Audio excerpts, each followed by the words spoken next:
Jikaikanio ya atongoria amwe a kiama kia ODM ndiguthiraga yatira riu makioneka matari na murugamo umwe wigi uria kiama kiratwarithio na mbere makiria hoka ni mawoni ma kunyitanira na thirikari ya Kenya Kwanza gukahuranira giturwa kia president mwaka wa 2027 makiaria icera-ini riao mucii kwa uria urari mubunge wa Lugari Cyrus Jirongo mwena wa Lumakanda mutongoria wa kiama giki Oburu Odinga anyitirire ati gutire itua rituitwo ria gukanyita kana kwaga gukanyita baru William Ruto githurano-ini kia mwaka wa 2027. Kuna watu wengine tu tumeweka huko, lakini hiyo serikali hatukupigia kura.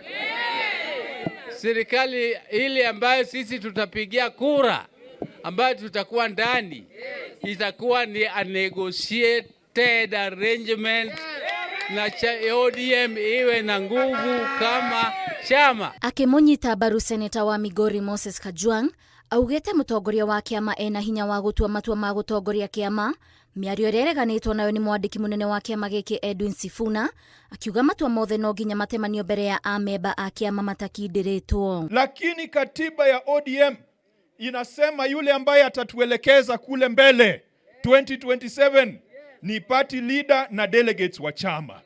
Mimi nasikia watu wengine hapa wameanza kutembea, wengine wanasema 2 term, wengine wanasema 1 term, wengine wanasema no term. Wangoje kwanza party leader tupatie mwelekeo. My only advice to the leadership of the party is let us consult. Mheshimiwa Oburu Oginga, I want you to succeed and I want you to avoid these people who tell you ati wewe utapeana direction peke yako. Kwa sababu wanajua wanaweza kukukona mahali wakufungie mahali waseme wewe ndio useme hivi vitu. Usikubali vile Mheshimiwa Kajwang amesema. Kugina kuo gavana wa kaunti ya Siaya mwena-ini wake anyitirire ati kwina atongoria amwe aria mena njama ya gukunyanira kiama giki na njira ya gukiendia. ODM is not for sale. Najua kuna watu wanataka kuuza chama cha ODM.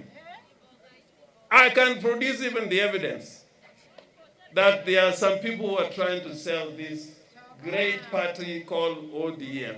Ngiribotera Inooro TV, njitagwo Waithira Duati wa Mwangi.